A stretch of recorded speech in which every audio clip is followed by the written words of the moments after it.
Andrew, you gotta come over here. I think Monkey's got in your tent. Monkey's got in my tent, but I zipped it up. And they figured out a way to unzip it. Well, I'm busy sorting out my tent before I go to sleep. Actually, they didn't do too much damage. They ripped a few plastic bags. I had a text bar. I buy these South African sweet candy bars, and they nicked one. Stolen. It's the last straw. I've stolen my text bar. Which reminds me, I mean, I actually hate baboons. I have always hated baboons from the very first time I met a baboon until now. It's a deep hatred and intense hatred, which brings me to my baboon story. Now, my story about baboons was first published in our memoir of our year in the Okavango called Torn Trousers. It's a story of how I had to deal with very, very destructive baboons, and finally how I got my own back on them after they I'm trying to find the right word. This is after all the Family Channel. They defecated on my head. Welcome to StoryTime.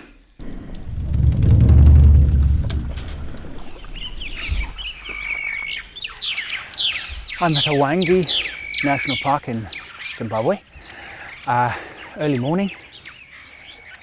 Not a very particularly nice campsite. It's a public campsite and it's quite noisy, but big, spread out, not too many people here, so comfortable night, nice chat around the fire.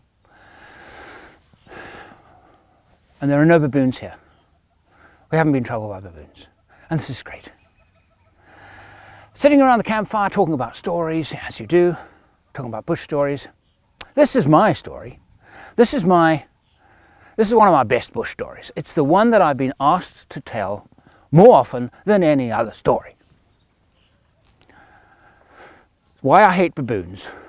Now look, let's get this straight. I'm not bitter about baboons. I just would like to see every single one of them wiped off the face of the planet. It happened in Botswana in 1992. I remember the exact time. In fact, it was 5:15 in the morning of January the 1st, 1992. Gwynn and I were running the Delta camp in the Okavango. We had been running for a year at the time, and we'd had constant trouble with baboons and things like that. And it was getting to the point where they were becoming a danger to the staff. They were walking from the village. But the staff weren't too hassled by it, but some of the ladies walking on their own were a bit hassled by it. And then we had one of the baboons actually go inside one of the chalets, and the guest was actually on the toilet. And he had to stay there for like 2 hours while this baboon helped himself to all the coffee and tea things in the room, and he was terrified. I had to do something. Now I should add here that this story is one of the stories that makes up the Torn Trousers. Gwynn and I, we wrote we diarised our year in the Okavango, and then in 2015 we published a book which has actually won a small literary award in the UK.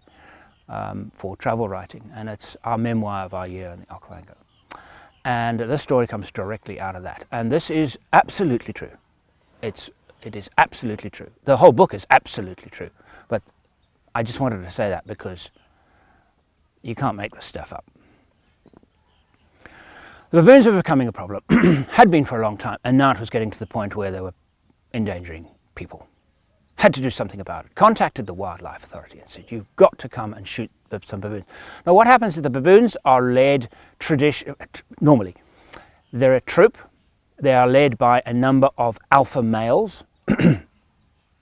And the alpha males are big brutes. They are enormous, and they stand, they're much bigger than the biggest dog. So they're not smaller animals, incredibly agile. Can run through the trees, just, you know, unbelievably fast and agile animals. One of their chief predators is the leopard. Leopards mostly can't catch them. They're incredibly fast and powerful animals. But of course, they can be a menace and are a menace when they come in contact with human beings. We had the lodge, we never fed them. No, and this is one of the reasons why you never feed a wild animal. You never feed a wild animal. You are signing its death warrant, period. Because they become used to human food, they become a menace, and then they have to be put down, have to be destroyed, they have to be sorted out. And it's the same with any wild animal. These animals, we hadn't fed them, but they had found stuff to eat in the camp. Our kitchen, we had mesh to protect the kitchen. They would still manage to tear open the mesh. They would still manage to get into the rubbish. So we were feeding them, not intentionally, but we were feeding them. And as much as how hard we tried not to, we couldn't stop it. This was why they were a menace around the camp. At the point where I realized that humans were in danger, I contacted the Wildlife Authority and said, please come you shoot some baboons. And they arrived fairly quickly after that. And with 2 rangers arrived, and we chatted in front of the camp and gave them a cup of coffee and some rusks, and they said, right, we're going to go and sort out some baboons. And they went off. During the morning we heard 2 gunshots. They came back and said, nah, and I quote, we can't shoot moving targets. They then had a couple of beers, a bit more chat around the camp, got on their boat and disappeared. Well, this isn't going to work. So I contacted Peter. Peter Sandenberg he's no longer with us. He passed away about 2 years ago. It's quite sad, actually. He owned Delta Camp at the time. He was one of the pioneers of development of the Okavango. And I called Peter and said, oh, yeah, getting terrible. What do you suggest do? He said, throw whitewash over the alpha male and it'll run and all of the others will follow it. Not kidding. He was absolutely serious. It was a ridiculous idea. How do you get... You can't even shoot the guys. How are you actually going to get whitewash and pour it over... Hold on a minute, alpha male, just before you raid that dustbin, I just want to paint you. Do you mind? So I said, no, we've got to shoot some of them. We've got to shoot the alpha male or something to get them to leave. We've got to make life so unpleasant for them that they leave. There's no other way. But now I'm in a wildlife reserve called the Marimi Wildlife Reserve. I am not particularly good with guns. I don't particularly like hunting. Hunting is not one of my big things. I just prefer to photograph animals than shoot them, and I just don't get trophy hunting. That's beside the point. But the point is that I don't have a lot of experience with firearms and guns. Nevertheless, Peter sent me a single barrel 12 gauge shotgun with a box of ammunition and a letter. A letter was signed by the Wildlife Authority, and the Wildlife Authority said Andrew White may shoot 2 baboons on Norga Island. And it was very specific to me. Only I was allowed to carry the weapon, and only I was allowed to shoot just 2 on the island. They made it very specific. Okay, and you know, poaching in Botswana hasn't been a problem, really, for 3 decades because of this attitude. Very, very strict control over weapons, guns, and things like that in the areas. So I thought, great. We can do something about it. And I would go outside in the morning, and there are the baboons all over the trees, and you know, and I would shake my fists at them, and they would all around like this, and I'd point a broom at them, and they'd I'd go into the cupboard, locker, grab the weapon, walk outside. Not a baboon in sight. They knew what this thing was. They knew. So it was hopeless. This was hopeless. I didn't know what to do. January the 1st, 1992, 5:15 a.m. Gwynn and I would take it in turns to do the early morning shift. Now, lucky, one of us lucky enough to sleep in a bit would get up at 5:30, 5:45, and the early morning riser would get up at 5, go down to the camp and make sure everything was in one piece, put on some hot water in preparation for making coffee or tea for the guests that would get up at about, I don't know, 6 to 6:30. The staff would generally arrive at about 6 o'clock, maybe 1:45. I walked from our little house, which is down the bottom end of the lodge. I walk through the bushes, and I hear the whoa, whoa of the baboons. They're barking, and I realise, they've just torn into everything. And there they were in the trees. And I shook my fist at them, and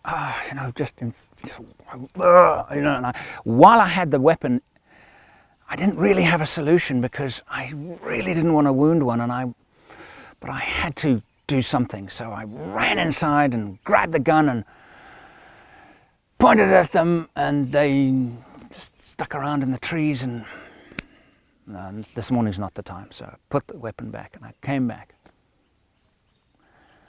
The baboons then started chasing me. They chased me through the trees. Now I have tall trees right above my head, and the baboons chased me in the trees and to start to poo on me, to defecate on me, to crap on me. I'm running away from them down towards my place, and they are chasing me through the trees, crapping on me. Now, baboon crap is like human feces. It smells the same, except it's stringy. It's watery. It's just so vile. And they scored several direct hits. And I ran into our place, and Gwynn was stirring. She said, "What's happened? What's happened? What's happened?" I just turn on the shower tap. It's ice cold water. The boilers we only lit the boilers in the evenings. Ice cold water. And I say, "The baboons crapped on me. I don't know what to do." She shouts, "Jonty. What about Jonty?" It's a good idea. Jonty. So I clean myself up. Jonty's a mate of mine who came to visit us at the camp at that time. Jonty is and was really good with weapons, really good with guns. I mean, really good. He served his military service in the South Africa, his conscription in the South African Defence Force. He worked at a company for several years developing bulletproof vests. And I think that's what he was doing at the time, or maybe he'd just started his vehicle armouring business. I'm not sure exactly where he was at the time, but he was familiar with guns. He was very good with them too. Gwynn said, "Get Jonty to shoot one." But you can't. It's illegal. Well, just do it before everybody comes. All right, not a bad idea. In fact, it's the only idea. So 2 days later, Jonty arrives. With all our guests are there, around the breakfast table, and I say to Jonty, "I got a problem. I need you to help me out." Explain the baboon problem. I said, "Look, Johns, if we do this, I will be arrested if they find out that you shot it and not me. Okay, you've got to bear this in mind. We've got to do it before the staff arrive. And it's going to be a close call because the baboons come in normally, not really. I mean, there's a gap, quite a short gap between, because baboons only move around during daylight hours, not at night. They sleep at night. So, what are we going to do? So we talk about it. Decide. Plan one. At the airport, at the airfield, it's a rough, it's like a really long cricket pitch where the bush planes come down and deliver our packs. The baboons actually live across the runway, and we would ambush them from a very large termite mound quite close to the entrance to the camp, but across the way from where the troop lived. And so we do this, and we get up at about 4:45, and we crouch. Now, I give Jonty the weapon, give him the weapon, and immediately he breaks it, looks, I give him the ammunition. He takes the ammunition, he puts 3 shells in his fingers, and he's walking with this weapon that's, and I'm thinking, man, you're a professional. This, all the safety things, and I'm in good hands, very confident. So we walk out behind the termite mound to wait for the baboons, and we hear them coming. We were there for a few minutes. So I'm saying to Jonty, I'm pointing out the alpha male, and when I see him I go,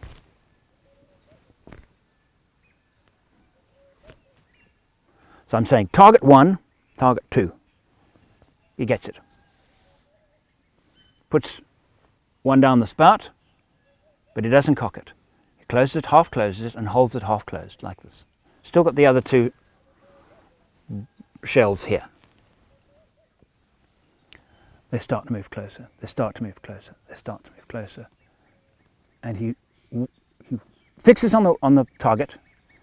He closes the gun, and it goes. It makes a sound. I couldn't hear it.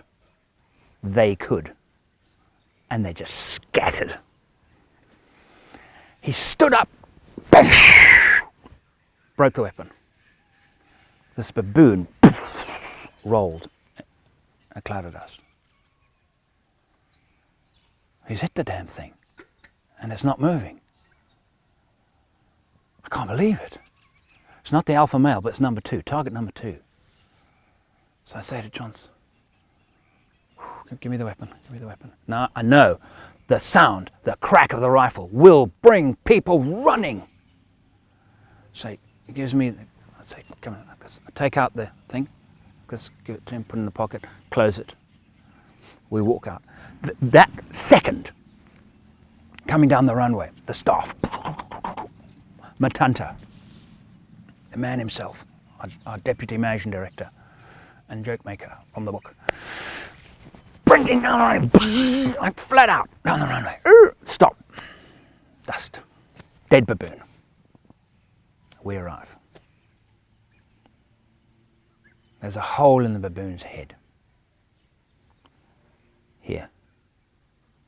A perfect round hole in the temple.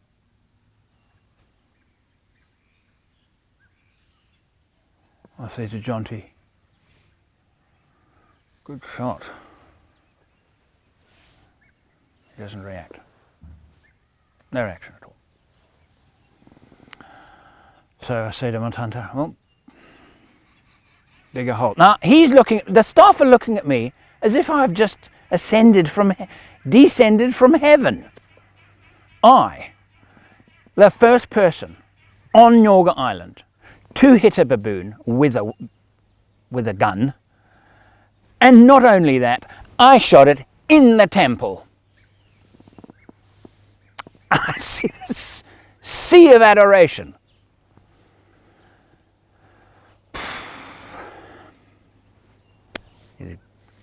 Get the gardeners to dig a hole, bury it. And we all walk, Jonty and I walk into the camp, and the staff, I can hear them chattering and laughing and doing this whole thing, as the Motswana people will love to do. They thought this was people ran back to the village to tell people what had happened. Okay, well, now I'll see what happens.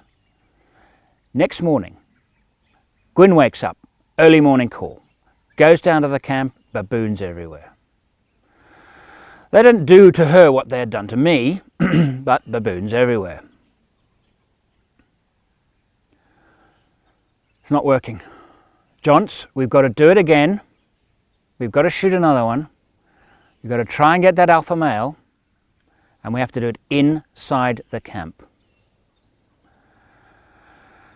But they don't always arrive really early. The baboons only spend 5 or 10 minutes in the camp in the morning.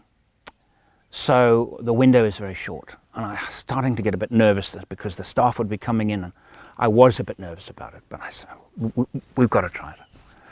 So, same time, following morning, go behind a very, very large sycamore fig tree, which is next to the water. And there's the kitchen, and we get in early. We get in, 5. It's just light. And he's doing the same thing, weapon broken, 2 shells. And we're waiting behind the tree for the baboons to arrive, and they do. And they come in, and we're absolutely silent. We're just completely on a big tree. And they're coming in, and there are 15 of them. And we see some big males. I can't see the alpha male anywhere. Maybe the alpha male's too smart. But Jonty.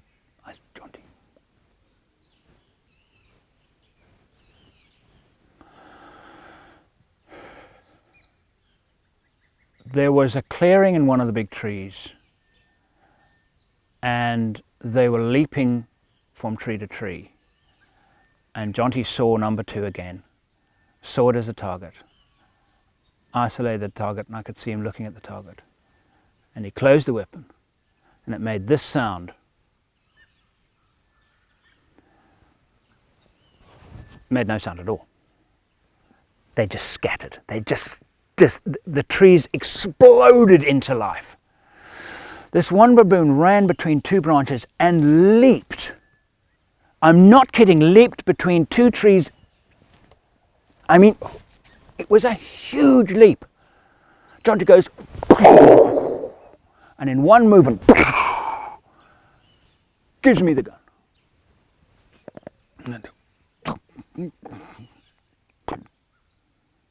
It hit the baboon.